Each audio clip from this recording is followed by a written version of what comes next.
Hello, Blenders, and welcome to a very special audio commentary that we are going to be doing, actually audio and video commentary that we're going to be doing for the classic film Space Jam. Now, you guys tuned in when we got to do a commentary track for David Fincher's Social Network, and that was something that we just wanted to sort of test out and pick a movie that we all loved, that we knew we could talk over. But when we interviewed Tony Cervone for his animated film Scoob, we had such a great time with him, and he has an integral role in the movie Space Jam, which we love. And we floated the idea of saying, hey, maybe we could get Tony to come on and watch Space Jam with us. And lo and behold, he agreed to do it. And so we're thrilled to have Tony Cervone here with us to watch Space Jam. Hi, Tony. How are you? Hi, I'm doing pretty well. Thanks. Good. Love to have you back. So I just want to start by getting into your actual role for Space Jam, what you did on the feature film, and how you got the gig. That's an interesting story, and I'll try to do the short version of it. Okay. But this movie was bouncing around inside of different animation. It was bouncing around, Tony. Hey, yeah. Sorry. Oh God, it's gonna be a long 2 hours. Right, that's right. Sorry. Let's let the puns loose already. But so for a moment, it was assigned to Warner Brothers Classics Animation, which is where I work. And mostly we did like special events, special things, and commercials. But so Space Jam somehow wound up in this tiny division for a minute, and 10 people were assigned to the movie, and I was one of those 10 people. And we didn't even have job titles. It was just like, go work on this, go do this. And then by the end of the week, I think the movie was pulled from Classics Animation and was kind of in this weird limbo. And the 10 people who were assigned to it, we were all working at Warner Brothers, but we all got pulled out of Warner Brothers and then had to go to Ivan Reitman's place on the Universal lot. So it was very confusing and weird, but we were kind of like shanghaied onto Space Jam. And it got really crazy from there on in. So it was a complete accident that I wound up on Space Jam. And for a while at the beginning, I was doing everything I could to get out of Space Jam. And weirdly, I was one of the first 10 people on, and at the end of the movie, I was the guy who turned the lights off on the way out of on the way out of the office. So every freaking second of Space Jam, I was involved. So there's literally no one better that we could sit down and watch Space Jam. I didn't want to say that, but since you said it, there's no one better. That's what we have concluded. And tell me, how long has it been since you've sat down and watched it start to finish? Oh, it's been years. It's been a long time. I catch it, I catch it like 10, 15 minutes at a time, just channel surfing, but I haven't sat down to watch it in a long time. Tony, can we also make a point to say, like, when we had you on for the first time, obviously Scoob, the CG, the effects in that film, the way effects have become since you made Space Jam is absolutely incredible. And for people who haven't seen Scoob, it's like one of the most beautiful 4K visual, like computer graphic, like animated films I've ever seen. And the juxtaposition between that animation and I think this hand-drawn animation in Space Jam, it's really kind of cool to see that jump in your career. And I was just, before we started Space Jam, just curious to know, like, when you see almost like an image of Scoob next to an image of Space Jam, and you see how far we've come from a visual effects perspective, what's the first thing that comes to mind? I mean, it's a mix, because I think that in some ways, it's like this night and day difference where you're like, look how far we've come, which is obvious. But then there's other parts of me that's like, that looked pretty good for 1996, And like, I'm still not even sure how we pulled that off. Like, someone even asked me, like, recently on Instagram or something, someone said, how come the gymnasiums look a little bit more photoreal than cartoon stylized? And I was like, that is cartoon stylized for 1995. Right. Wow. We weren't really we were just lucky we could make a gymnasium. Like, it was it hadn't really been done before. Well, yeah, part of the thing that you were telling us in that Scoop interview, which got us intrigued about doing this with you, was you were talking about just designing baskets and a ball going through a basket. It was such a new process for you guys to conquer at the time. And here you're taking on a movie that's solely based on basketball. Right. I know. There was so much Space Jam was made by we were all pretty young, and no one knew what we were getting into, like, across the board. We had some people that, like Ed Jones at Cinesight, he had come from Roger Rabbit, so he had a pretty good idea of things. But we weren't making this movie like Roger Rabbit. Like, Roger Rabbit is an analog movie, like that movie was run through, that's a optical printing process, which is mind-blowing. Like that shot in Roger Rabbit where the interrogation scene and that light is like swinging back and forth, if you remember that scene. There is no light. All of those shadows are all hand animated on Roger swinging back and forth. And Ed told me that is the single most complicated, something like 400 passes through an optical printer to get that shot right. Oh my God. If you mess up one frame, you have to start over. Oh, God. There's no do-overs. So, like, that shot, supposedly, like, one of the hardest things ever done, and then that shot in Jedi, when all the ships attack at the end of Jedi, like, that's another, like, 400 passes. Right, if something goes out of sync once, one mat is wrong, start over. Oh, good Lord. You wonder why people do animation.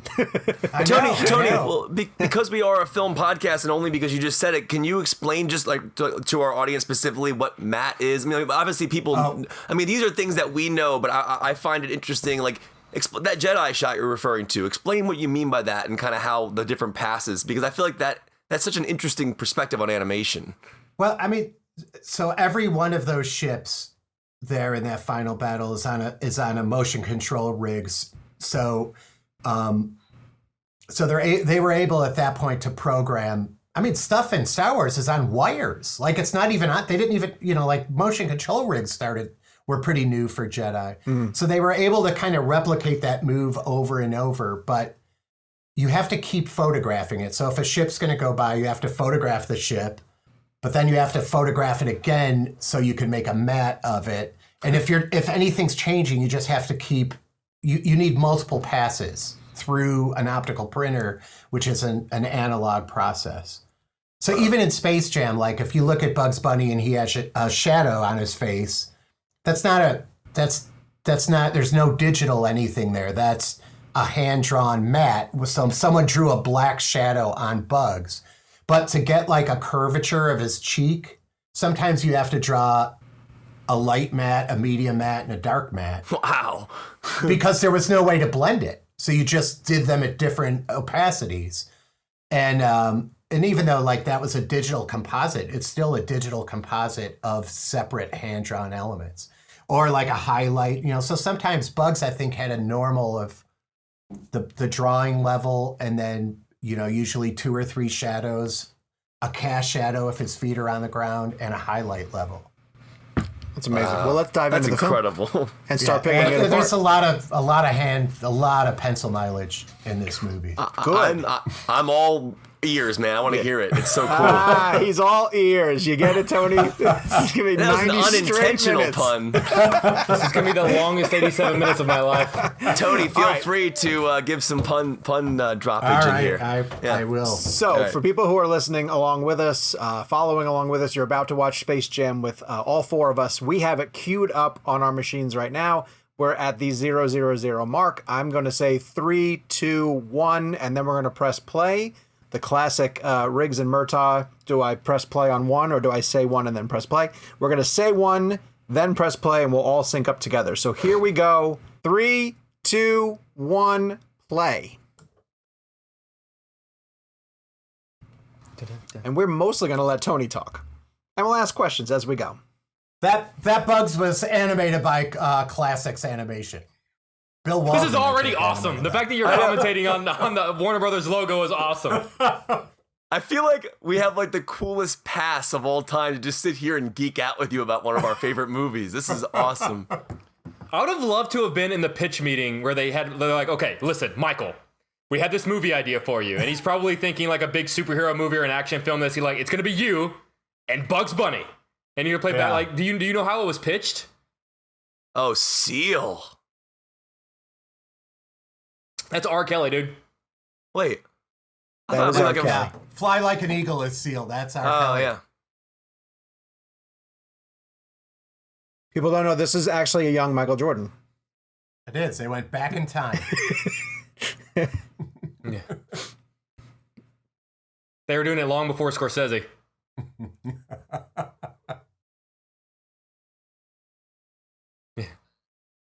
Now, Tony, I'm curious about this, though. The live action stuff is filmed long after you guys have been deep into the process? No. Well, we were in the story process. We had done a lot of the storyboarding and, the development work had all been done. And I wasn't here on the set for this stuff. I was probably back at the studio storyboarding. Okay. Tony, was that sky shot? Was that an animation or was that a real? Like that was because the shot you come down to looked real, and the sky almost looked like it was. It was probably a visual effect. Visual effect. Everything mostly was done at Cinesite for Space Jam.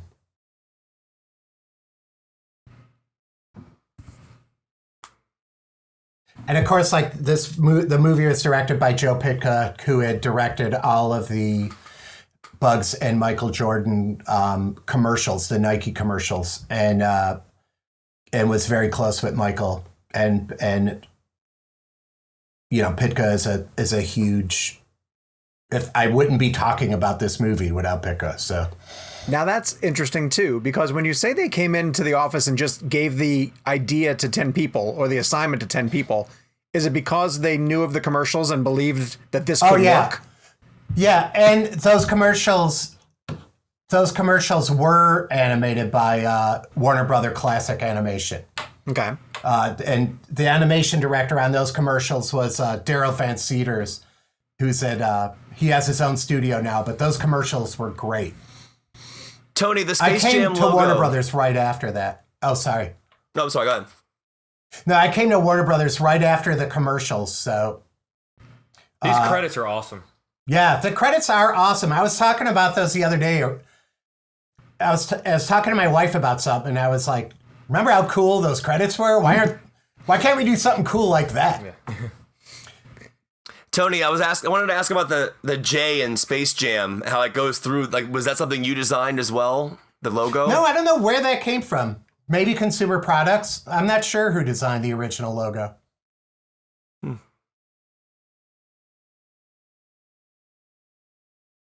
But I always thought it was cool that the movie really does start with a party. Like, it's just so fun. This song is cool. I always like the opening of the movie.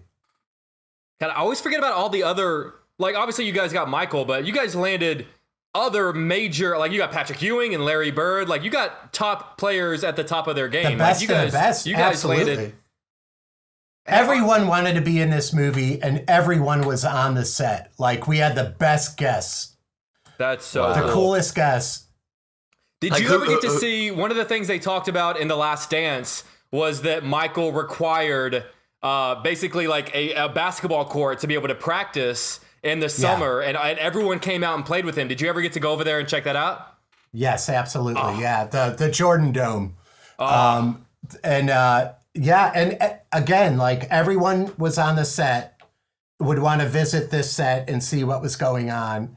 Do you remember the movie Executive Decision with Kurt Russell? Kurt Russell. Yeah.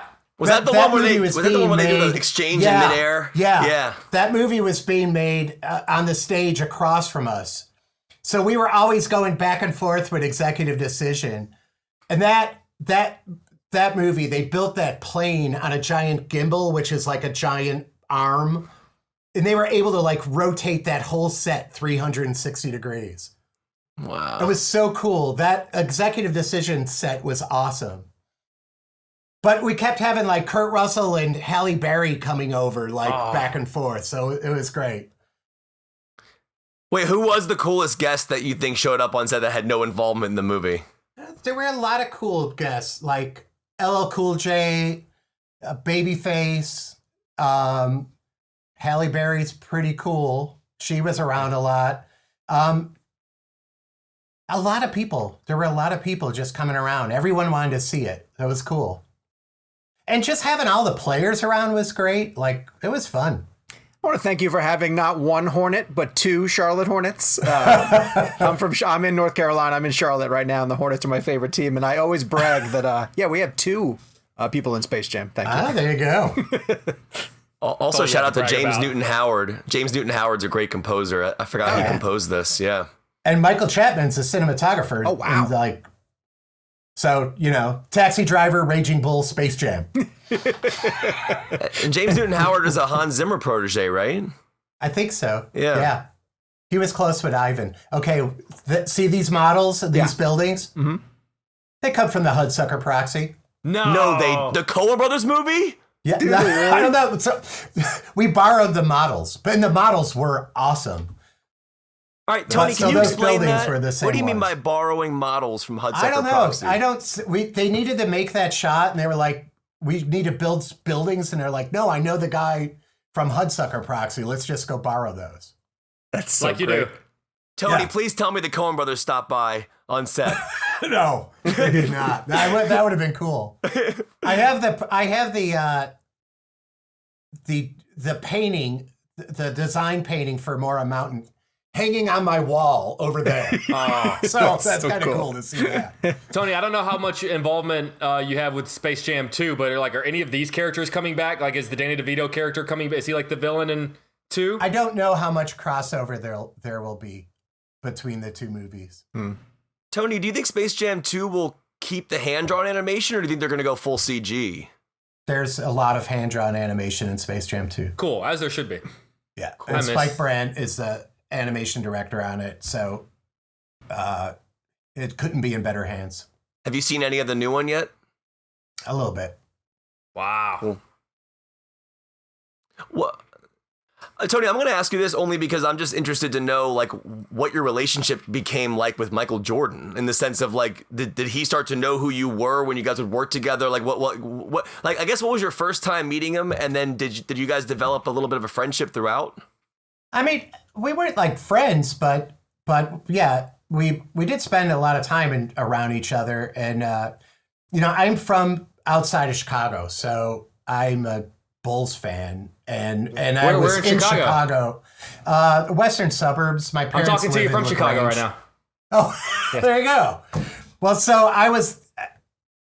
So you're from Chicago. You know how the world treats Michael Jordan and how Chicago treats Michael Jordan. So Michael Jordan is barely human in my eyes. Like, he is like a demigod. So, there's been criticism that the Warner Brothers hero worship Michael too much in this movie.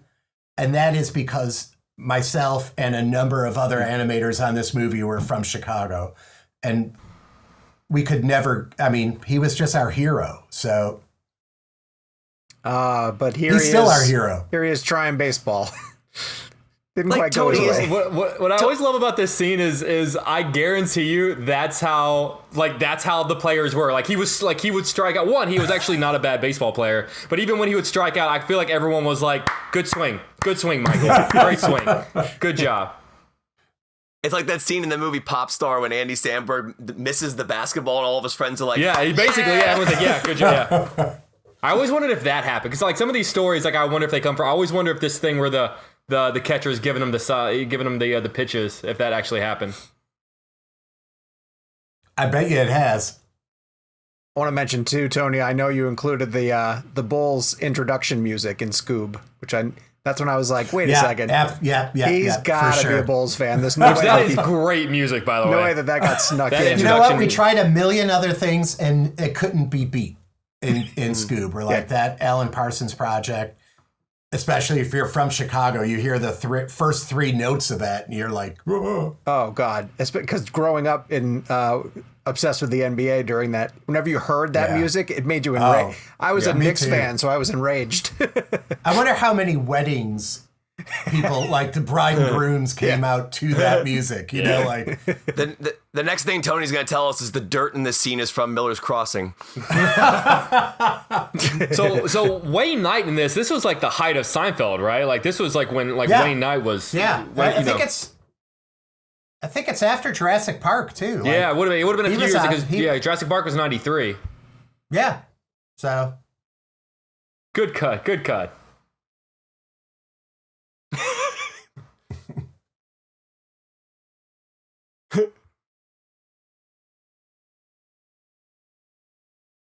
He will always be Newman to me. Even in Jurassic Park, I call him Newman. I just do. Yeah. He's great. He's a great guy. He was a lot of fun to be around. We hung around with him for a lot. So. Yeah, he's throughout the movie. It's not like he pops in and he's in it a lot. Yeah, he's. Okay, so Chicago. All right, I'm not sure if this is even fair. Where does Bill Murray rank in terms of Jordan as a Chicago icon? Bill Murray ranks very high. Yeah. No one is Michael Jordan, but Bill Murray's way up there.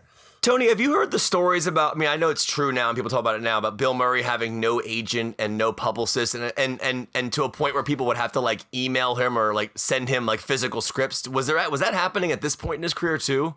Yeah, even Ivan, right? You figured Ivan and Bill are close and they're really going to know each other and blah, blah.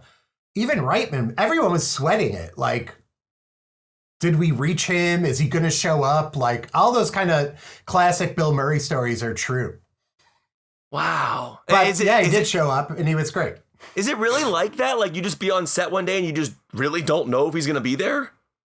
You're hoping he's going to be there. Does he ever not show? I don't know. I don't know. I can't really say that. I just know that we were nervous the first day that the animation team met him, just because we were such gigantic fans. We were very nervous just to meet him. And then when we did, we had no reason to be nervous at all because he's the coolest guy. God, the animation here still looks good. Because it's hand-drawn. Yeah, this animation looks all right. That ship going through the earth could use a little help now, but if we ever did a special edition, I could tell you what shots we would need to replace. Well, Tony, explain what you mean by that. Because so like right now as a viewer, I don't see a problem with this shot. So I think this stuff, though, stuff where the animation looks great, but when the Nerdluck ship kind of came in and drove through the Piggly Wiggly parking lot and all that, that's the best we could do in it. I think they actually blew up a parking lot to actually make that explosion too. Did they 'Cause really? You couldn't fake that stuff then. So if you needed something to blow up, you just had to go blow it up. Funny enough, that was Chris Nolan's first job. He was just doing practical blow-up explosions before. No, Michael Bay. Now, you should have said Michael Bay at the time. That's a better joke. Dude, Nolan just blew up a 747 on Tenet for real. I don't believe that movie exists. We'll see. No, you've seen it. You just don't know it yet. It's like the New Mutants.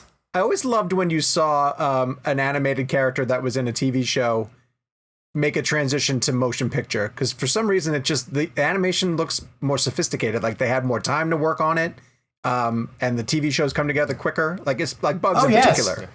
But certainly you definitely have more time and bigger budgets, so I mean, yeah, for sure. Tony, I gotta ask, just because you're from Chicago and you know what Michael Jordan's house looks like.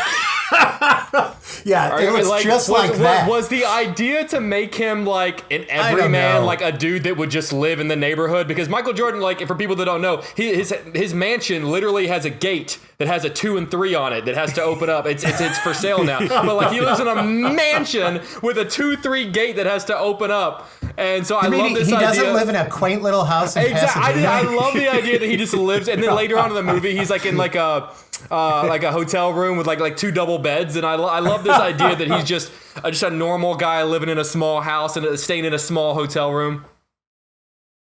That's a nice house. And people just drive by and they're like, "Hey, Michael." That's right. It's watering the lawn, trimming the hedges. How is Jordan to work with as an actor? In the sense of just like, being on set, doing his lines, in the sense of like, being there for, re-coverage or ADR. Was it really, is he accessible?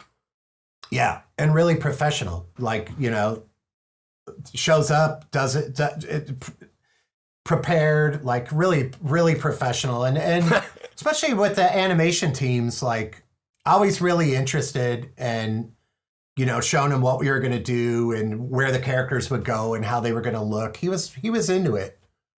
Tony, what's on Michael's face there for the dog licking? They put peanut butter? Yeah, I'm sure they put peanut butter. Tony, is the dog's name a knock at Barkley? Yes. Is it really? Yeah, sure. I don't think he really had. I did meet that dog once because we had to shoot plates with it. It was a gross, slobbery beast. So. I mean, think about Jordan is he's so charismatic. He could have very easily had a career in entertainment, Yeah. No, he's a good actor. He's really comfortable. It helped him become such a spokesperson for so many brands. And Tony, for our audience, explain where Michael Jordan is in his career at this point when you're making this movie. So he had won the first 3 consecutive championships, and then retired from basketball and was playing baseball. But we knew he was coming back. So that's why the Jordan Dome was there, so he could practice and get back in shape for the NBA season, which picked up as soon as we were done shooting this. Wow. Jim Rome looking like a teenager. Yeah. Jim Rome's still hanging on Sports Talk Radio. Tony, did you ever shoot a basket in the Jordan Dome? No. Well, I know I shot a basket. I never shot a basket with Michael Jordan. Aw. But other people would shoot around with Michael Jordan, and I was like, no way, I'm not touching a basketball. I was so intimidated, I couldn't go near. I shot when he wasn't there. I shot around the Jordan Dome, but never in his presence ever. I love that you got this opportunity. That's so great. As a huge fan, I love that you were a Bulls fan and got the chance to work on this. Yeah, no, me too for sure. But even on the set, there was a basketball net, and Pitka likes to shoot in between setups too. So someone was always playing basketball. So wow, this I thought was fun to kind of recreate this cartoon and interrupt it. When you recreate something like this, do you have to redo the entire thing to interrupt it, or can you just interrupt the real footage? I think we interrupted it on a cut, but I think that's the actual, and I think we somehow used the actual background, so it kind of fit pretty well. Huh. Just prepare yourself, Tony. I'm going to have a lot of questions once we get to stuff where we're seeing humans interact with these characters. I just want to know how you did all this stuff. This is so cool. Different animation teams, like we had 2 or 3 teams in London. We had a team in Ohio. We had 2 teams in Los Angeles. I believe this stuff was all animated by character builders in Ohio.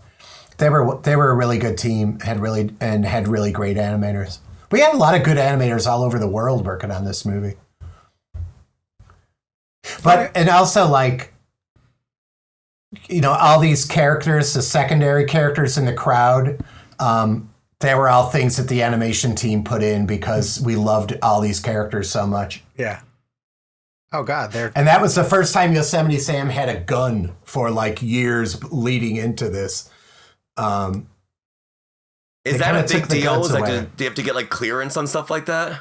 I don't remember it being a big deal other than we were like, let's give Sam and Elmer their guns back. And, but fans really did respond to it. Like, cause I know now currently they kind of took the guns away again. Yeah. Well, later on, there's a Pulp Fiction reference, isn't there? Yeah. Yeah. Yeah. That was a gag. Angle.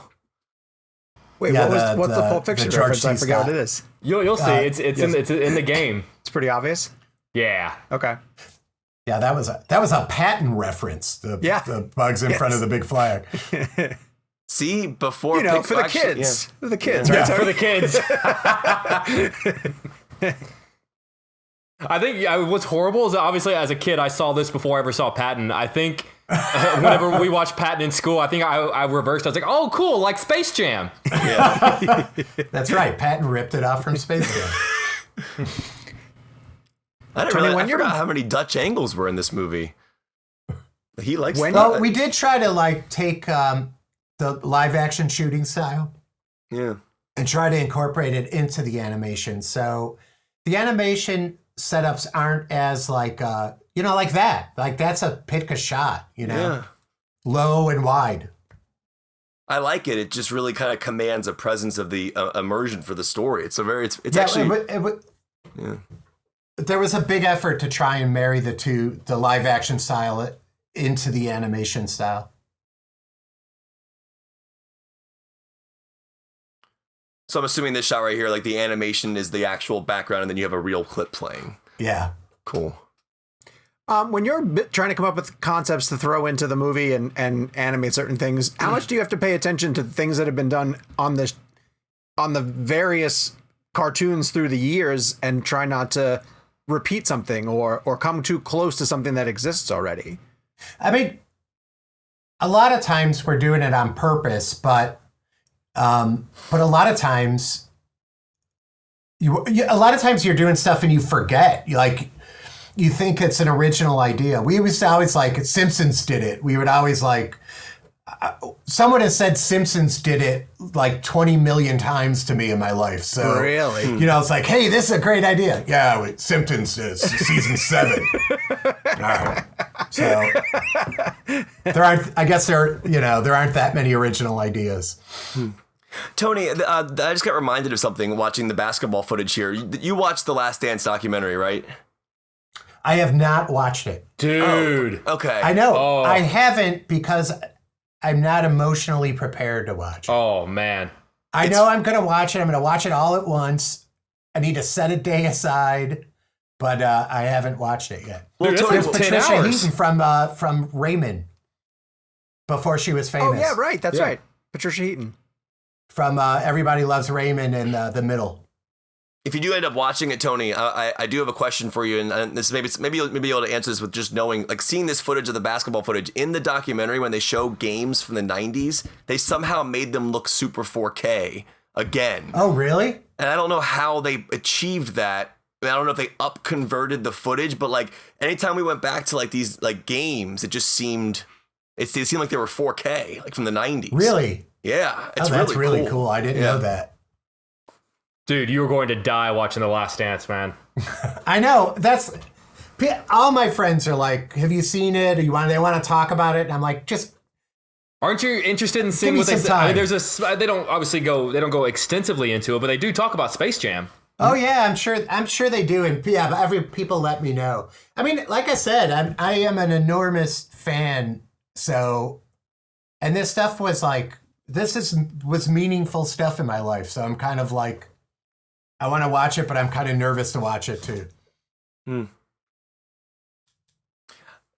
This is something we talk about on the show sometimes when you talk about somebody you're making a movie about it being involved in a producer scale. So Jordan was a producer on this, right? Wasn't so? And one of the things we discussed with Last Dance was the idea of him being involved as a producer in a documentary and kind of how that plays into what parts of the things get into the final product, like whether or not he has final say as to what things enter. Like, were there things did he have any kind of final cut on the movie or approval on what you guys did at the end of it? I mean, he did have a lot of approvals on things, and but I don't know that much about like what was official or not. I mean, there was always a big effort to make Michael Jordan happy. So, like I said, from every one of us. We were fans, so. Sure, the gratuitous shirtless shot. Now, I guess you could argue that during his basketball days, he might have stayed in a hotel like that. But again, sure, yeah. that looks like a motel. Something tells me he didn't. Except that in The Last Dance, we learned that during his baseball days, he bought the team a bus. So. Also, that hotel room he's staying in is less expensive than a pair of Jordans, probably. That's true. Oh, listen to all that product placement. Huh? Yeah, but that's all. Like that's all of his products, right? Because Yeah, did he of endorse? course. He endorsed. Yeah. All those. Pardon my ignorance. Was there a specific Jordans made for this time period of the Space Jam? Yes.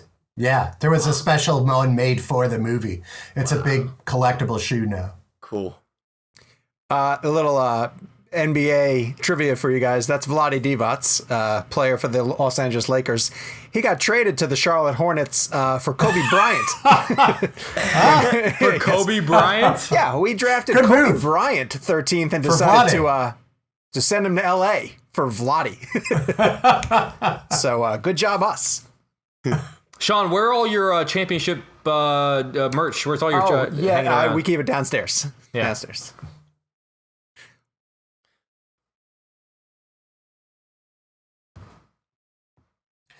There's a Rodman little hair. Dennis Rodman in that character design of Daffy there. So Oh yeah. that was Who do you personally enjoy drawing the most? Bugs and Daffy. Bugs is hard to draw. Harder to draw for me than Daffy, but I like drawing and animating both of them. What makes someone harder? I don't know. I think his head's a little more complicated. He's easier to make ugly than Daffy is. Oh, really? So this I thought was really cool. Like this transformation, like I like that there's actual, it's a little scary and we kind of pushed it to make it. And this shot coming up, Yeah. this shot here is kind of how I wound up being eventually the director of animation on that movie. Because we had struggled with trying to get the right tone of the Monstars to make them kind of fun and funny, and have elements of the players in them a little bit, but also make them real villains and make them villainous. So that storyboard panel, I drew that storyboard, and that panel, I drew it, and then one of our other animators, Ashanti Miller, was like, ooh, that's a cool panel. And then she took it and blew it up on a Xerox machine and painted it. And then we're like looking at it going, this is cool. The Monstars should look like this. And then Pitka came in and went, who the hell did that? I'm like, he's like, that's it. That's what we've been looking for with the Monstars. Oh, so wow. that one drawing wound up being like a very integral part of my career. That's amazing. That's awesome. That is Kevin, great. as a kid, did you ever have the like one of the Toon Squad jerseys? I did not have the Toon Squad jerseys. No. I had a monster because I was always a kid. I liked the villains better. I'm a kid that always liked Darth Vader more than Luke Skywalker or whatever. So I really liked the Monstars. So I had the Monstars jersey. But when you got the Toon Squad jerseys as a kid, they let you decide what character you wanted. You could get Bugs or Daffy or Lola, whatever. And I was always annoyed that with the Monstars, there was only one, and it just had a 0 on the back. And so I was always like, why can't I decide which Monstar I want? Like, why are the Monstars less important? This is what kept me up as a kid. The Monstars are all number 0. They're all 0. They're all 0. I liked the Patrick Ewing into the Monstar. That was always my favorite one. Patrick Ewing Monstar is my favorite Monstar, and because I'm from Chicago, there was always a Knicks Bulls rivalry. You can make it more One evil. of the rivalries. So like I was fully prepared to be like Patrick Ewing, screw Patrick. Like I was prepared to not like Patrick Ewing. And then he turned out to be like the nicest guy in the world. Don't you hate when that happens? I know. So, and he and Michael were good friends. So I was, it always was like, wait a minute. He's like, no. My son Brendan is 12. He's got yes. Oh, that's great. he's got a Bugs. That's awesome. Yeah, he says in the movie they wear the white one. He just told me. He just wanted to inform me in case you didn't know that, Tony.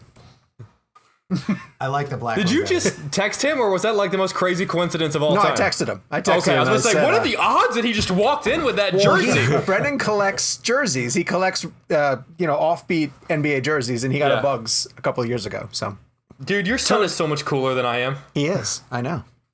Tony, do you remember the first time you drew Bugs Bunny?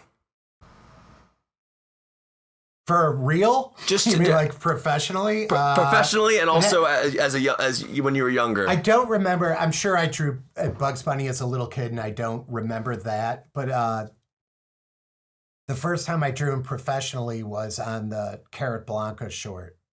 No, wait. He may have appeared in Tiny Toons. I think he's in the Tiny Toons Christmas special. I may have animated him in that. I feel like I drew him in Tiny Toons first. Do you always draw him the same way? Like, where do you start when you start doing Bugs?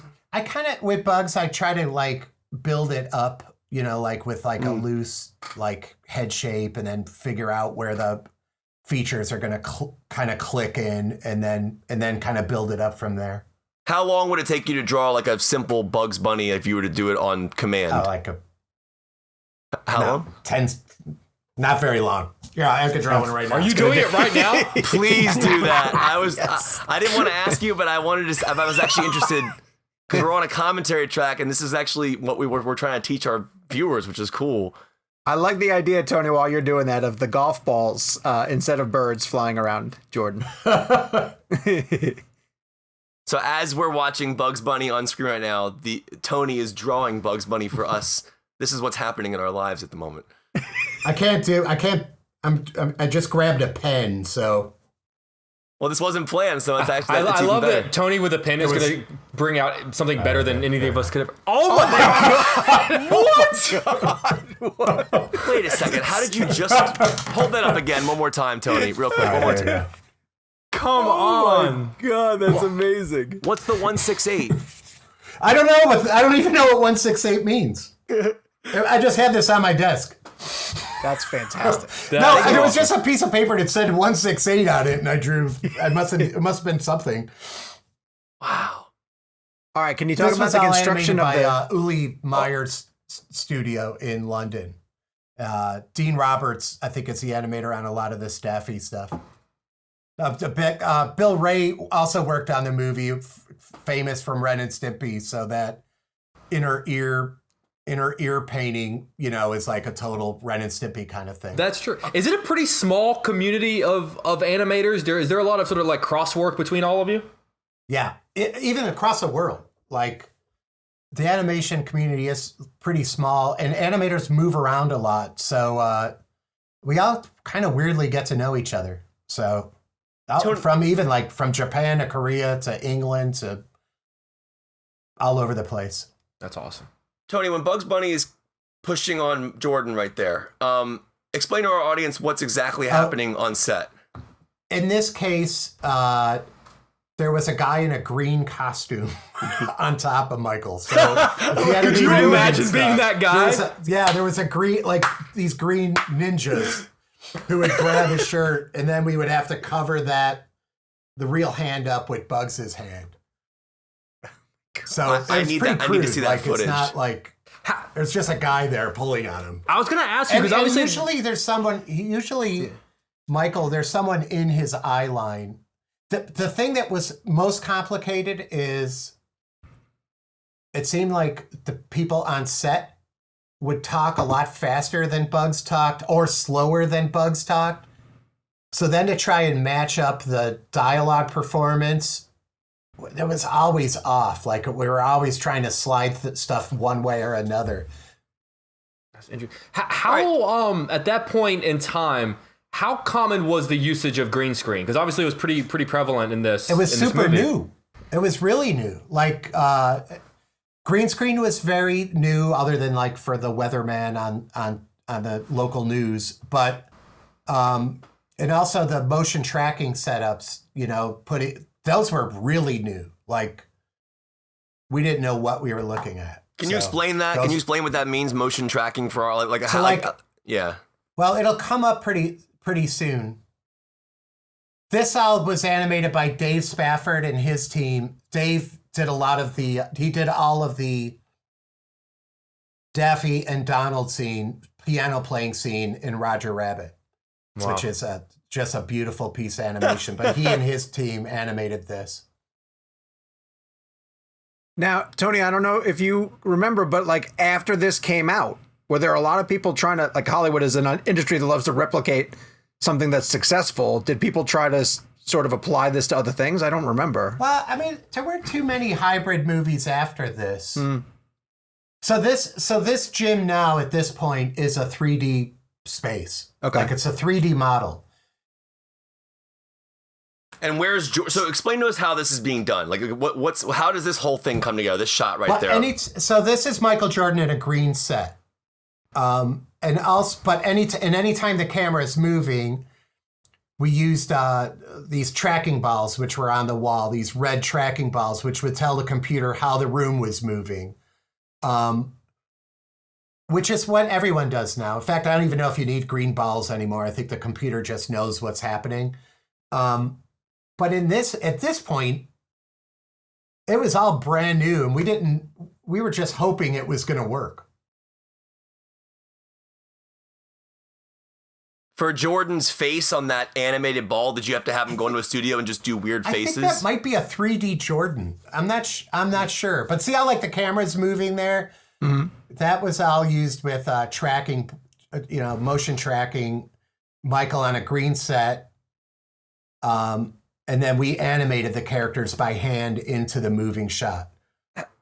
How does so explain how the camera picks up those red dots. Like, how is that working? What's happening within the camera as you're picking that up? And how do you then build the scene from that? Well, the camera, you're shooting a person on a green set with the red dots. A camera could then then a computer can watch how those red dots are moving and move the 3D model accordingly. We could do it on the fly now. Like that's how you put graphics under football players, under their feet. It all just happens but then in this time, it was really brand new technology. Okay. Wow. Tony, if I remember right, this movie was a pretty big success when it came out. So obviously we're getting a sequel with LeBron decades later, but whenever it came out and it was a success, was there ever like an instant talk of getting Jordan back for a Space Jam 2?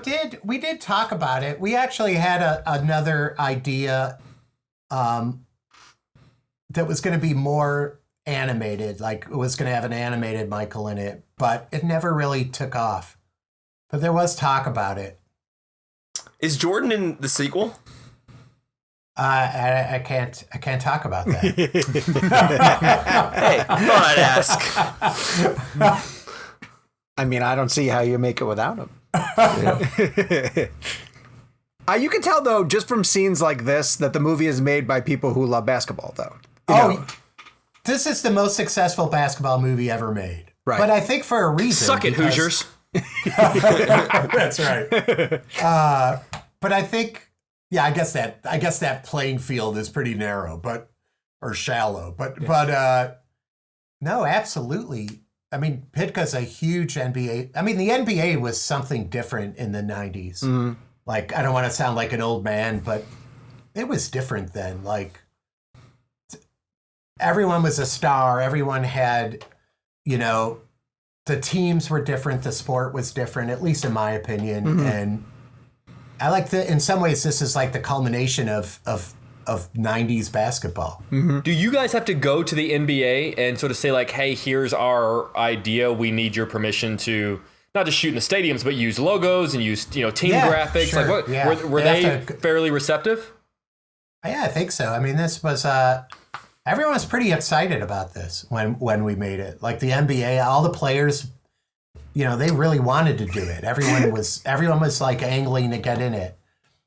And like I said, even the people who weren't in the movie in these days, they were all showing up at the Jordan Dome and playing games in between shots or on off days. Like it was crazy just watching star after NBA star just showing up to shoot baskets and play pickup games. So the way he describes it in Last Dance, I forget if he describes it this way or if it's just described this way. That Jordan, like you say, you knew he was going to go back, and that he used those pickup games as a way to analyze everybody he was going to have to play against. That sounds right. Was that shot of him digging on the golf course a Caddyshack reference since Bill Murray's in the movie? or just is that just a coincidence? No, I think it's just a coincidence. I think most of the golf stuff was shot up in Lake Arrowhead or Big Bear. That shot in particular, the whole shot was shot in the golf course at Griffith Park in Burbank. Oh, cool. Man, Were there any players in the NBA that came to you guys and wanted to be in this movie, but you guys were like, look, sorry, we only have so many spots? I don't know who we did like go, hey, we need a real tall guy. So it's like Sean Bradley. We need a real small guy. Like, so we would have different body types for the Monstars. That actually was part of the casting. That's interesting. Tony, I'm going to ask you a very loaded question, but I still find it really interesting. For just a quick 3 or 4 second moment of Bugs Bunny running around like that, how many different images and drawings does that have to that you have to do? How do you like? I found it so interesting how animation works. I still don't understand it. It's 24 frames a second, so 24 drawings. If that camera's moving, then for sure it's 24 drawings every second. Insane. Sometimes we put stuff on 2s, so that'd be 12 drawings a second. Most of this is on 1, so.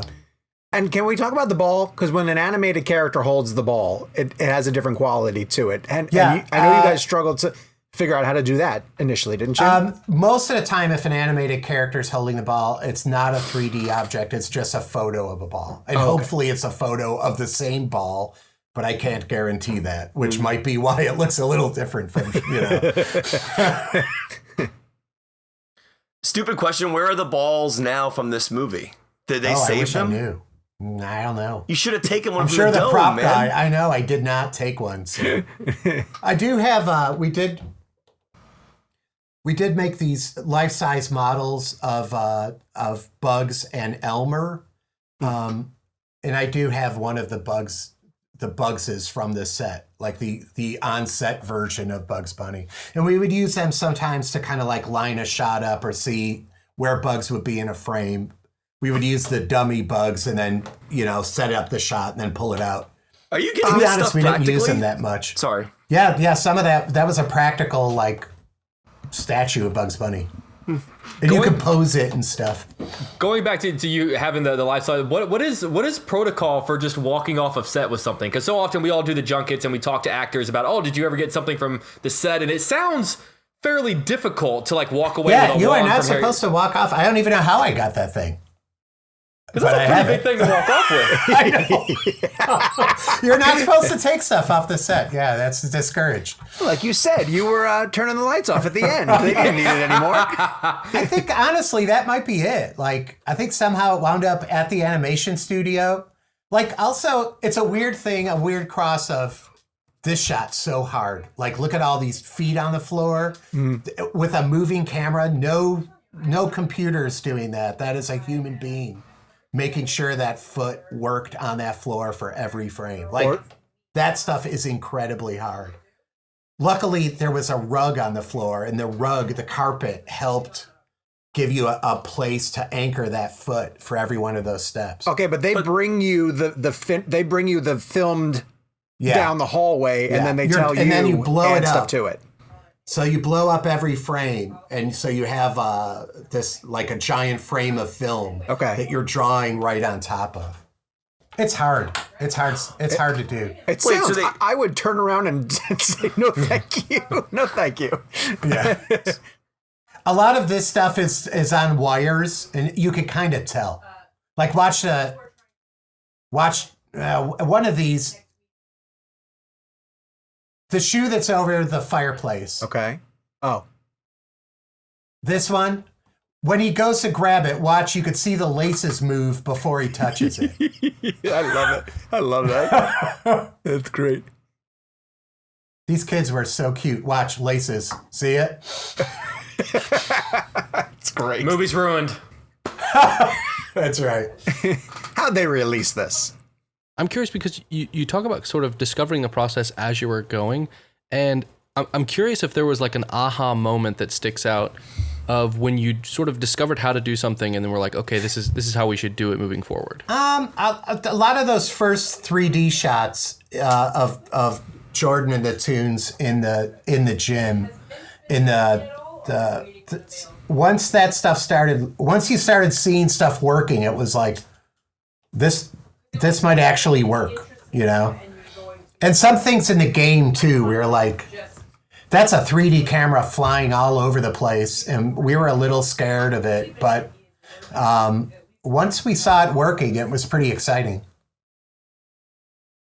Tony, back to what you were saying about 35 millimeters. So you'd shoot the film on 35, and you're literally drawing on the frame, like actually on the physical 35 millimeter like process. Yeah, well, they make a print of every frame and blow it up, right? You know, about this big, and then they're registered with on a animation pegs.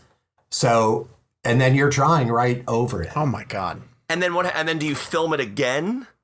Yeah. Well, it's Space Jam. Then everything's scanned in registration, and then it was composited. This was computer composited. Roger Rabbit, though, no, you have to film it. So every shadow, every character, if there's multiple characters, every character's on a separate drawing, a separate pass. So like any shot in Roger Rabbit with like the weasels chasing Roger in a set, minimum, you know, of 4 characters. Like, so much could go wrong that it is mind-boggling. All right, now I'm curious too, because nowadays films are given a release date, and come hell or high water, you're racing the clock to hit it. How far in advance of the release date were you guys finished on Space Jam?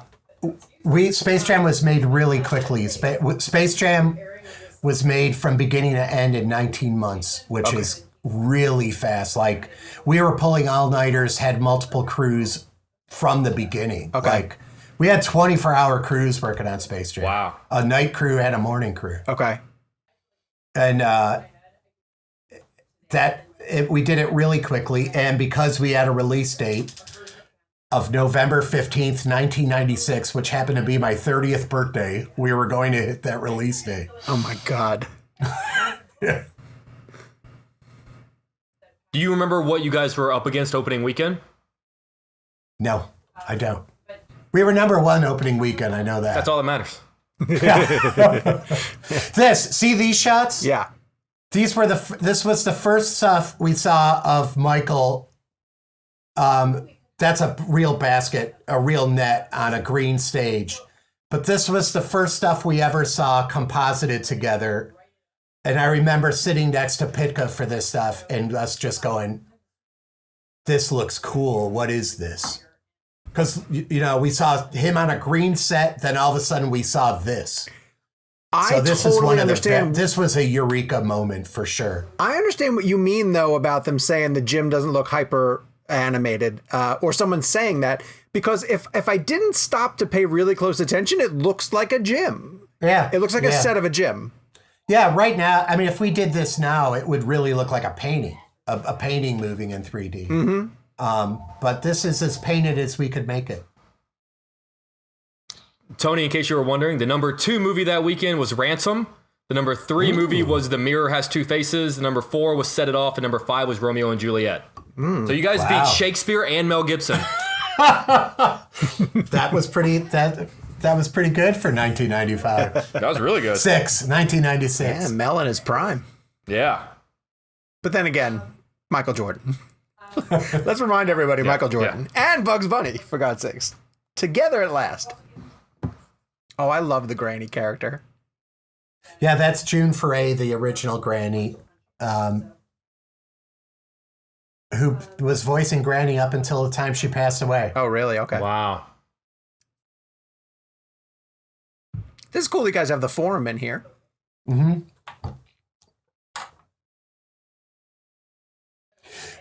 In those days, if you ever saw a lens flare in a comp, it was hiding something. Oh, really? Yeah. There was no J.J. Abrams doing them on purpose. It was always like, that doesn't look right. Put a lens flare in it. What were you like? What would you need to hide? I don't know, but something must have not worked there. That wouldn't have been there. That's funny. Do you just photograph like an anamorphic lens flare and just drop it into it? Is that really what you do? I think so. I think in those days that's what they did. It's just a real lens flare. Because that was a model of the Forum trying to be someone, a model of the Forum inside that parking lot. And nowadays, Abrams takes a flashlight and Dan Mindel, and they do that's so cool. But I do think like some of the camera work in this is in the animation is pretty dynamic and was pretty fun. Like, all these, you're right. It seems like every angle is Dutched in the whole movie. But Third Man. We were really trying to push it. That's an actual jersey? Because it looked like an animated jersey going over him for a minute there. That's the real jersey. That's the real jersey? You can see, like, we couldn't actually draw the logo on the jerseys. So if you look at the cartoon characters, it's just a really simplified... It doesn't say Toon Squad on it. It's just like a blue bar on a red circle. Like, we really simplified it. But like Hubie and Birdie, these mice characters, like a lot of this stuff came out of the animation department because we were trying to put every character we could in the movie. Are there any characters that didn't make it in? Looney Tunes characters? No. You got not everybody? Many. No. Yeah.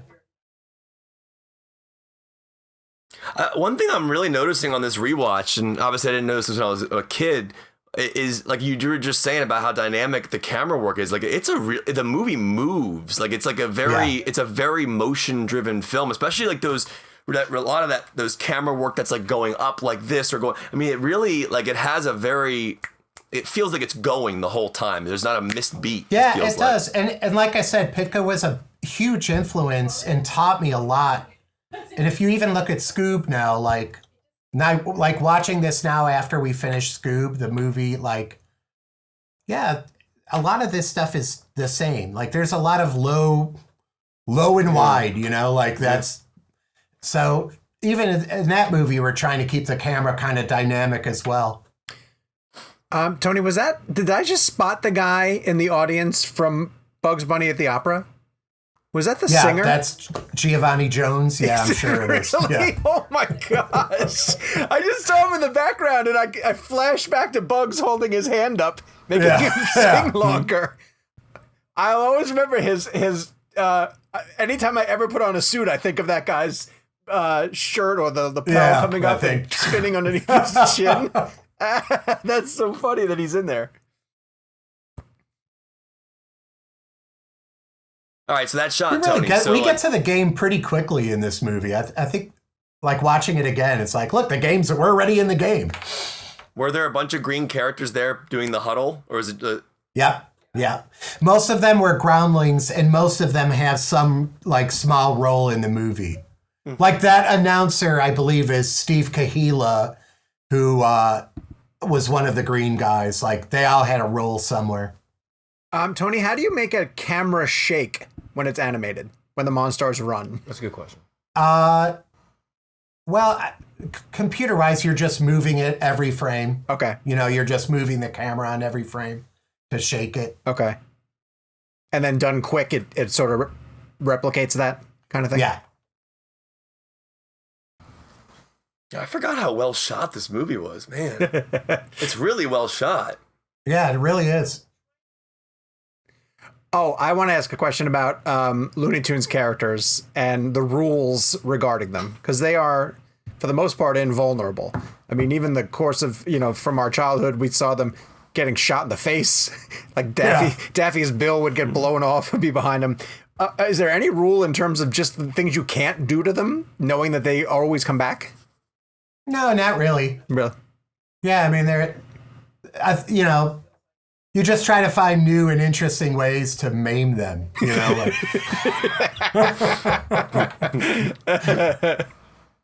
Look at that shot. But this stuff is pretty cool. Like, these shots are pretty cool. I mean, it's amazing how well the camera's moving. It looks insane. Yeah, we put a lot of... I mean, there definitely a big emphasis on camera movement in this. Yeah. I forgot how good this was. Good. How well it was shot. Well, when the NBA comes also, back... a lot of this is Bruce Smith, too, who was, I had the animation director along... It was Bruce Smith and myself. Bruce is a huge basketball fan, obviously. And I say obviously because he was a big part of this game. And we wanted to make it feel like you were watching a basketball game.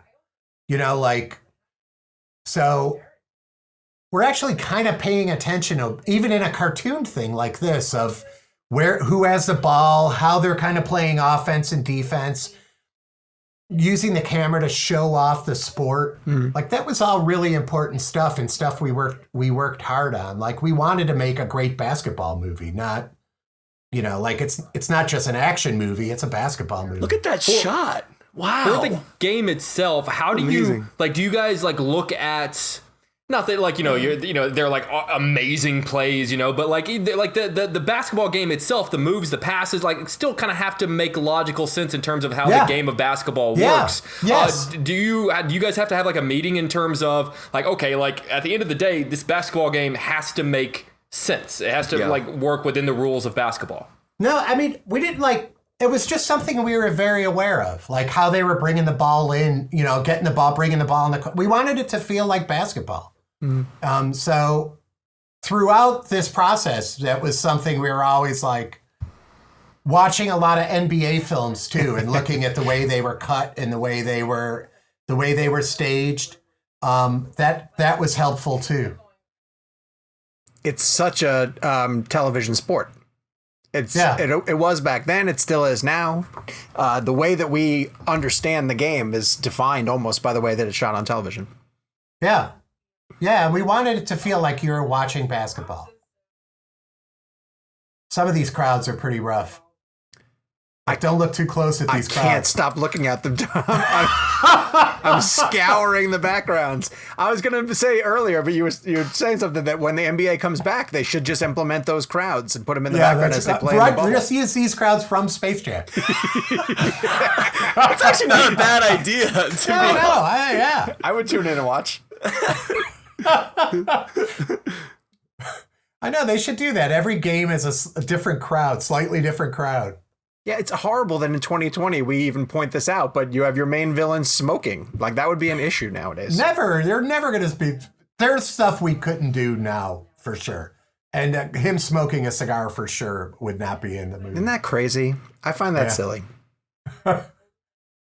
Some kid's going to pick up a cigar because he's like, I watched the Monstars. I want to be Swackhammer when I grow up. Yeah, because of all the characters you want to emulate, that's the one. That's right. And yeah, I guess the idea of him smoking, it makes him bad, I guess, technically speaking, in that sense. So I'm surprised it wouldn't be taken from a negative perspective. He just seems like a guy who'd be smoking a cigar. No, honestly, of everyone in that movie, I promise you no one smokes more cigars than Michael Jordan.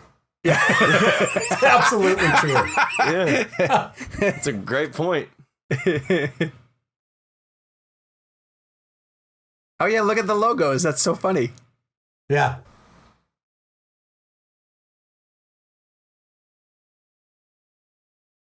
I think Jordan's acting's good in this scene. I think he's good in this movie. Yeah. There are sometimes I feel like sports stars turn in performances and you sort of go you just read that off a page. You know who was really good was LeBron James in Trainwreck. Oh, he was great in Trainwreck. Oh, he's great in Trainwreck. And then, oh my God, you know who was amazing? Well, look at Michael right here. He's blanking. Yelling at a pig. He seems really committed there. Yeah. Uncut Gems was another great movie. Who was the basketball star in Uncut Gems? Kevin Garnett. Garnett. Yeah, he was great in that.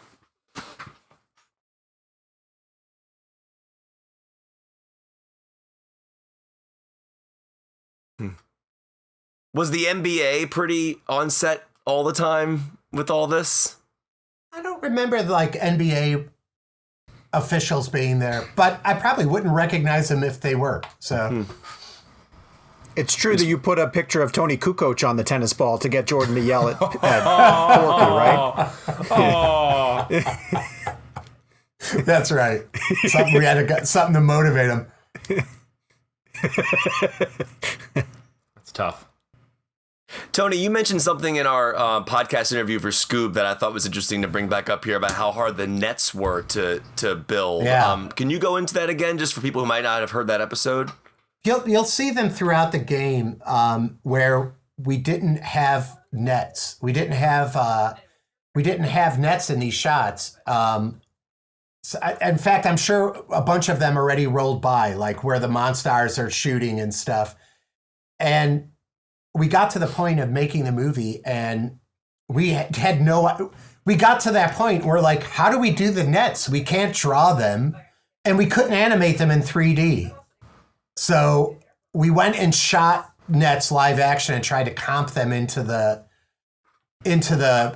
movie, and they're not always successful, but it shows we got all the way to the point where it was time to execute it, and we didn't know how. Like, that's a real net. But if it's a Monstar or a Toon, let's see this one. Well, the net just blew up, so we can't tell. Yeah, I can't Nice tell. kaboom. Oh, there you go.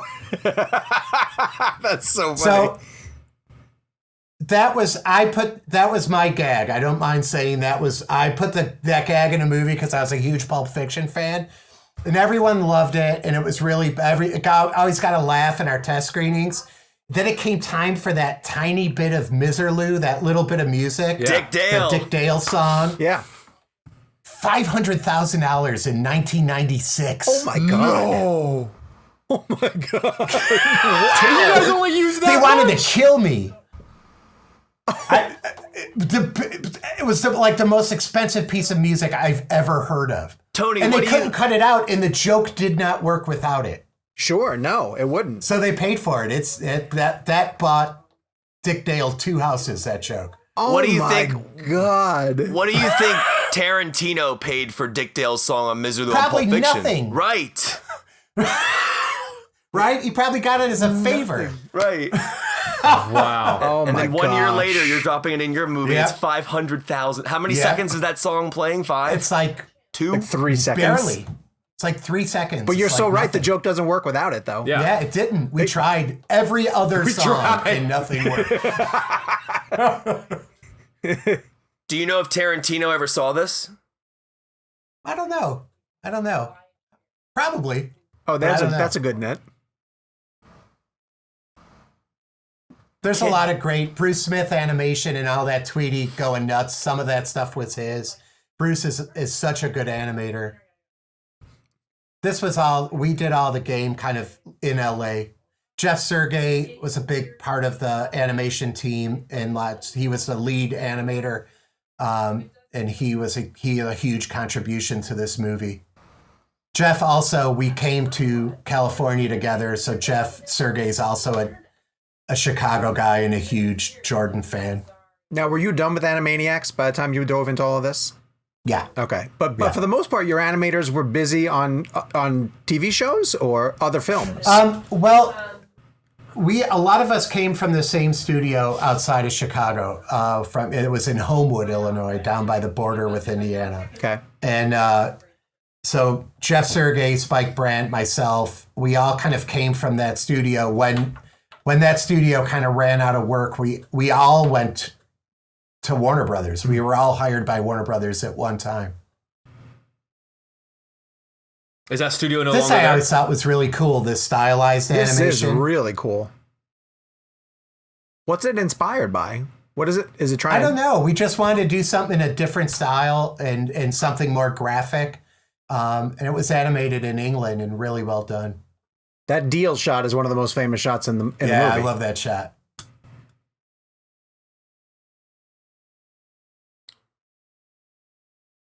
Yeah. As far as we know, that conversation never took place and Jordan just imagined it.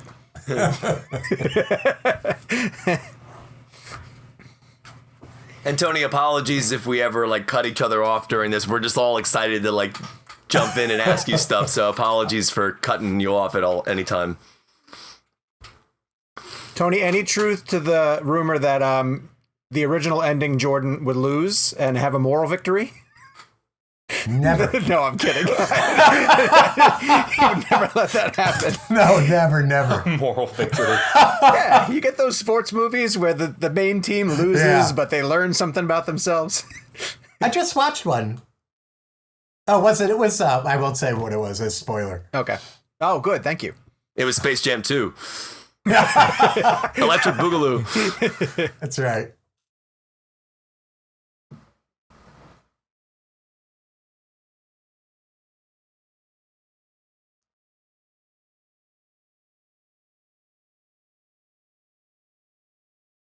Bugs very well. I wouldn't even say that. Watch Bugs' eye direction in this shot next time you see it. Extreme pain. Wait, what? Is there anything specific you wanted to say about the eye direction in that shot? Like, was it just you just don't like the way it looks? I'm gonna let that one go. That was one of those where after I saw the animation, I'm like, "What are you doing?" And it kind of just slides by. But Bugs is kind of looking Lola up and down in a pretty lascivious way in that shot. The 90s. Yeah, you could get away with stuff in the 90s. I mean, that you shouldn't get away with now. Exactly. So. Joe Picca must have been a massive fan of The Third Man. Like, this has more Dutch angles than that movie did. I mean, really, it's unreal. You know who loves Dutch angles is Kenneth Branagh. He did a lot of those in the first Thor. No, that's true. Yeah. Look at that. I mean, it's awesome. It's like almost like a disorientation because the person like you're looking up is so big. It's a really effective tool, I think. But it makes it, especially with Michael, it does make him seem like a superhero, you know? I agree. Oh, yeah, this is fiction. I forgot. It's because he passed. It's the first reminder that this is a fiction film. Scotty's watching this going like, what the hell, man?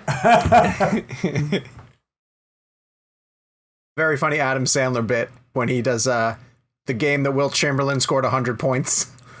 And he does the voices of all the other guys on the team. And he's like, Wilt, I'm open. Wilt, I brought my family here tonight, man. Can you... I've never seen that. Oh, it's really funny. I gotta find that. Were his eyes real in that movement shot on the ground? So. I don't think there's anything real. I think we do a better job with that nowadays. Oh, wait, is there a fart sound effect in there? I was wondering how you guys... Yeah, fart sound effect. Tony, I'm gonna be classy stuff. I'm gonna be very immature here. Is there literally just like a database of fart sounds that you just go to?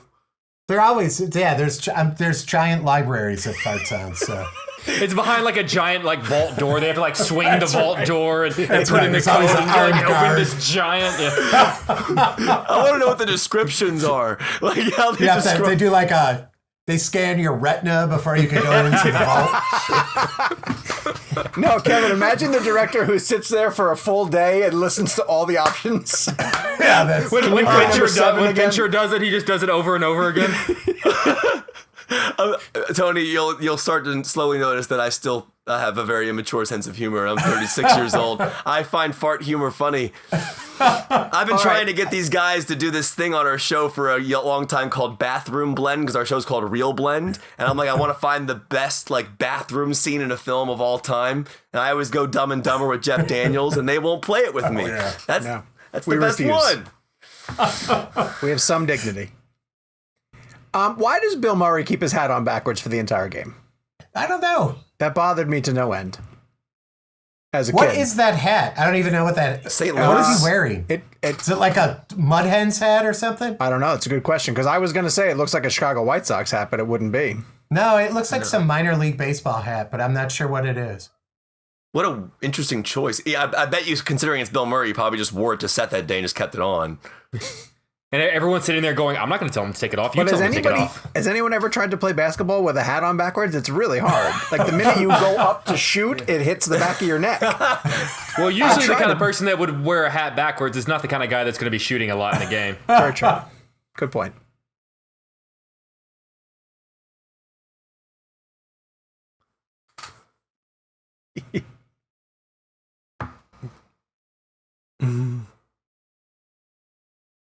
I love Daffy.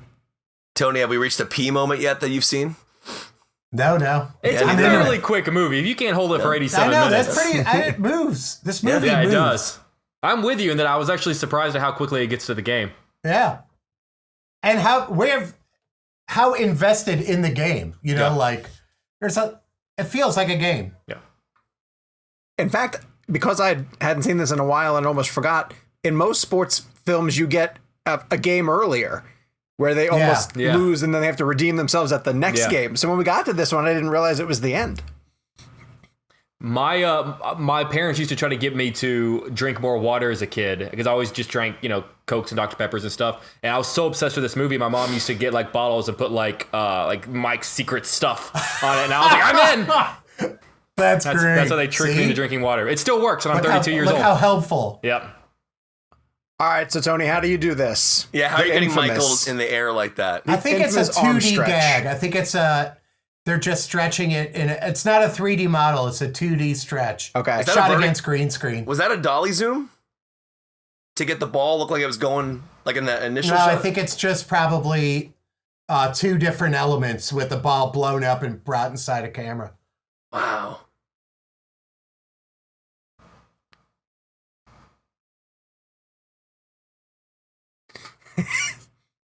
Sam shooting off his guns. I love it. Wait, we're at an hour and 11 minutes already? Yeah, it flies by. Yeah. Yeah, it really does. So, do you have any insight as to Bill Murray? Like, was he fanning out with Michael Jordan? I mean, I would imagine. I mean, yeah, I think he knew him somehow, and obviously big Chicago sports fan. And big Ivan Reitman player. So it all came together. But yeah, I mean, we were just the animation team, such huge Bill Murray fans, we just were totally geeking out when he was there.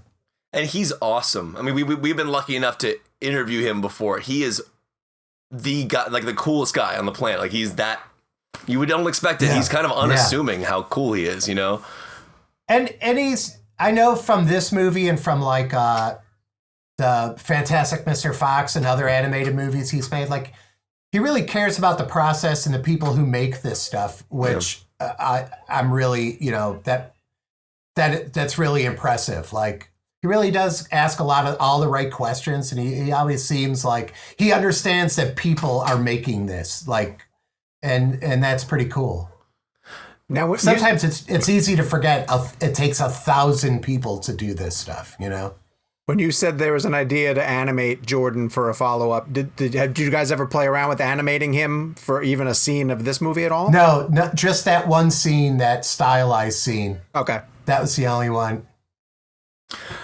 Tony, you mentioned. I'm sorry. I was just watching this scene and I got distracted and lost my train of thought. To be honest, I know, I've been watching it too. I'm just it's been really fun to watch it again. Oh, I know what I was going to ask you. So you mentioned Fantastic Mr. Fox, and that Wes Anderson obviously has such an interesting style in the way he works. Because of the job that you were in and all the work you've done over the years, was there a shot that you eventually saw in movies that you were like, how the heck did they even pull that off? Like as technology became different, do you geek out? Oh, yeah, sure, absolutely. I still do it, and it could be a game or a movie I remember the first time I saw Jurassic Park and I was that was before this, but still what am I looking at? I not even knowing what I was looking at. Mm-hmm. And feeling what does this mean for everyone's future? Everything changed. Jurassic Park, the world changed. This world changed on a dime. It's the minute it was released. So, and that still happens, where you see something and you're like, what is that? Yeah, Tony, not to jump studios, but then can you talk about Pixar and Toy Story when they came out with how different that was? Yeah, right. And all of a sudden someone's making a movie just inside of a computer, groundbreaking, absolutely groundbreaking, and exciting, because then it makes you go, what can we do with this? We got another thing to play with. Would you argue that I would argue that Jurassic Park looks better than Jurassic World, and my opinion on that comes more with the idea of Stan Winston's animatronics built in with the CGI, and then here you have physical hand-drawn animation built in with practical live action. And then you see these later films that don't look necessarily as good as these sometimes. Is there something about that mixture of Winston and CGI? Those things I feel are Nolan's still doing that really well, I feel like, Yeah, I agree with you. I would say that whenever anything goes too far in one direction and it's solely one thing, you could figure it out too easy and it loses some of the magic, at least to me. Like, but when it's a mix of costumes, props, prosthetics, and CG, you start going, what? I'm not sure what's what. And it just lets you kind of immerse in the movie more. Like, I'll say about the new Star Wars stuff compared to the prequels, like, I do think that the practical stuff visually adds a lot that when it went too far in one direction with the prequels, it lost something. Like, I want Yoda to be a puppet forever, you know, and I want people in weird costumes. And like even the Mandalorian, like it's cool to just see that stuff being practical again. I think that there's a Jawa reason people, episode. I think there's a reason people dialed into Baby Yoda. Like there's something authentic about seeing a character that moves that way. Didn't Werner Herzog say that? Like where he said they told him we're going to have a Baby Yoda on the set, and he was like, "That's ridiculous. No one will ever buy a baby." And then he fell in love with it, and he wanted to just stare at it and touch it. Like it's the truth. None of us can do a Herzog like a quote without saying it like him. Yeah, that's right. I love that guy. I can listen to him, and I love whenever he talks about the movies he's made. Right. And he is so talented and so smart. Yeah, he's a great. Tony, I might be wrong, but I think Bill Murray's hat was the Baron's. Oh. When Jordan just stepped off the ship and was holding it, I thought I saw the logo and it looked like it might have been the Barons. That would make sense. Well, that would be the right minor league baseball team then. That's such a random pull.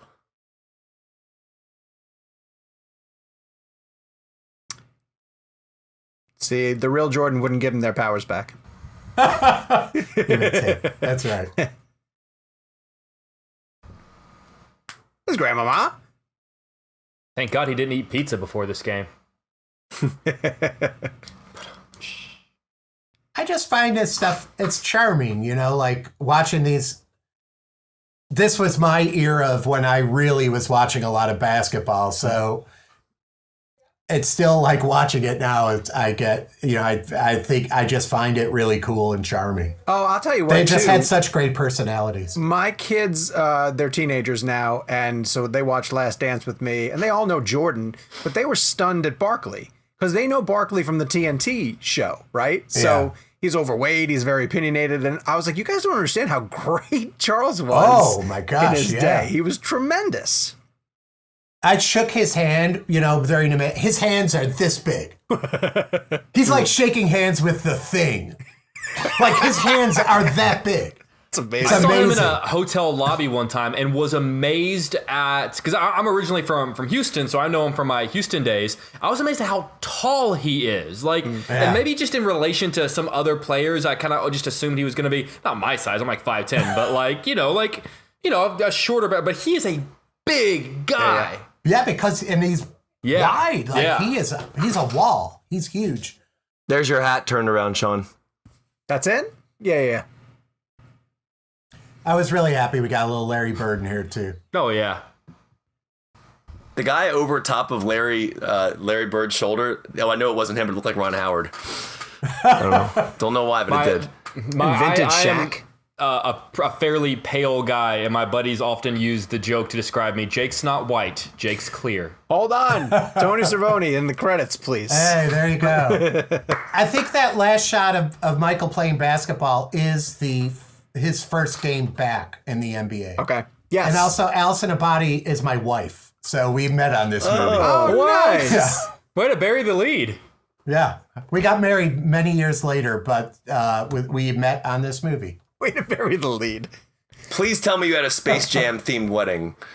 We did not. I don't think there was very much Space Jam in our... Wait, no. We had a Bugs and Lola cake at one of the parties. Oh, that's cool. My cousin made a Bugs and Lola cake. They both say I do, and you just hear, come on and slam, and welcome to the chance. Since we'll probably never get to enjoy this. Oh, wait, Dan Castellaneta voices someone in this? Yeah, who was he? I thought he was, isn't he the guy sitting next to Patricia Heaton at the game? Yeah, he is. He's is he in the really? game. He doesn't voice anyone. He's in the crowd. And the legendary Barry Barkley's West. killing us.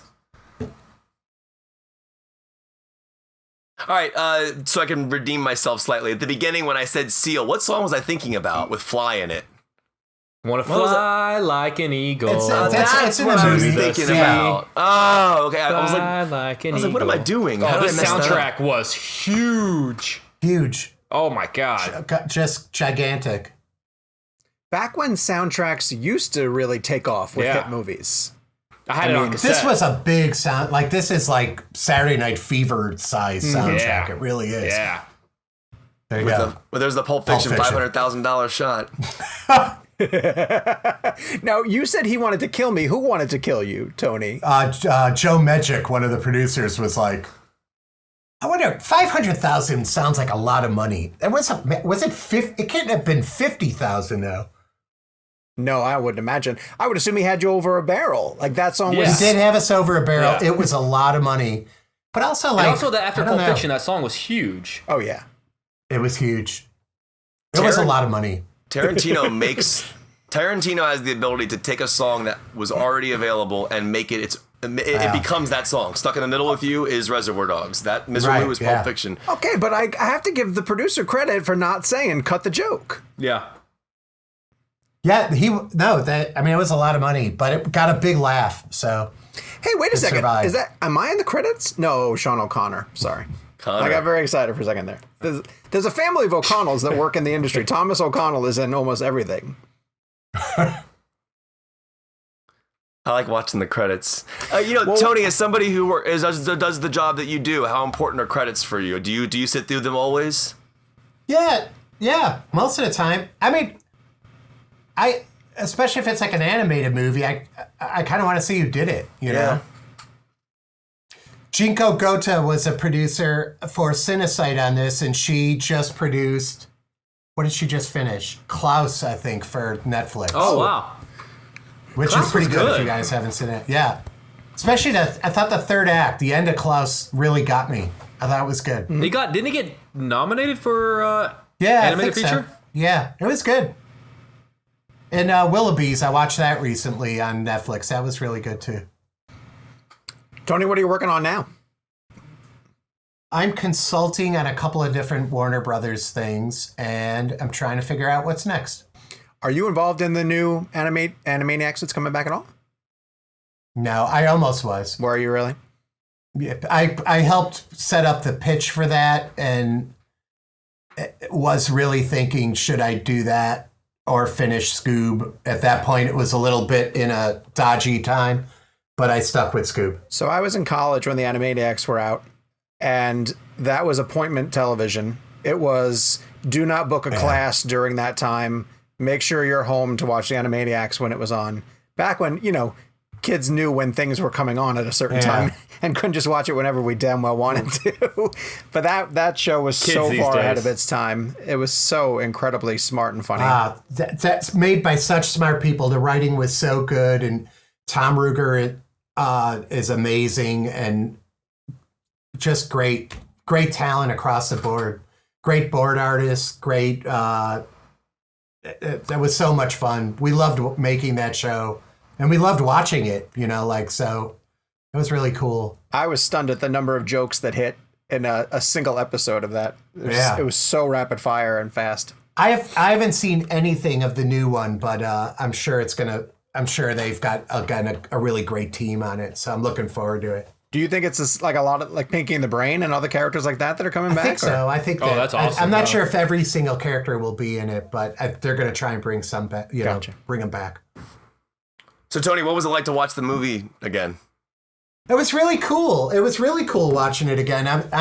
I'm surprised at how fast it moves, and in a way how good it looks. Like, I think it still looks pretty good. I'm still very proud of the animation and the people who made it, and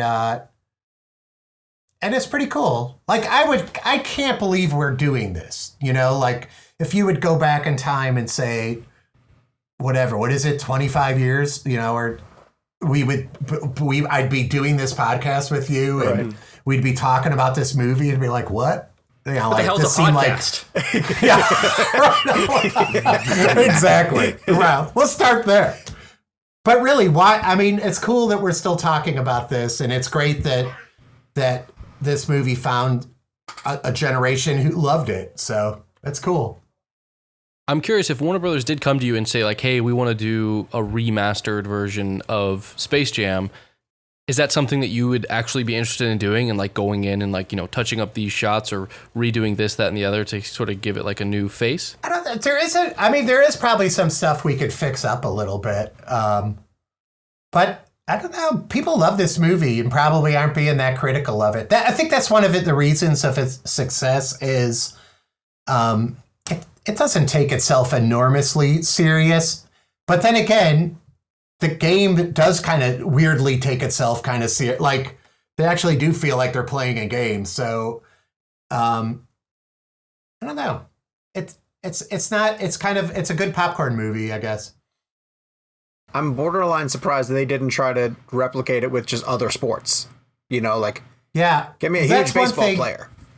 That I've always been a big fan of is animated sports. And I think that's an actual genre in Japan, and there's a lot more we could do by mixing sports and animation. If you think of movies like live action movies like Shaolin Soccer and stuff like that, where it's still a game, but you're really pushing it and using the effects. I know we could do that in animation. That is something I always thought, where's the NFL version of this? And where's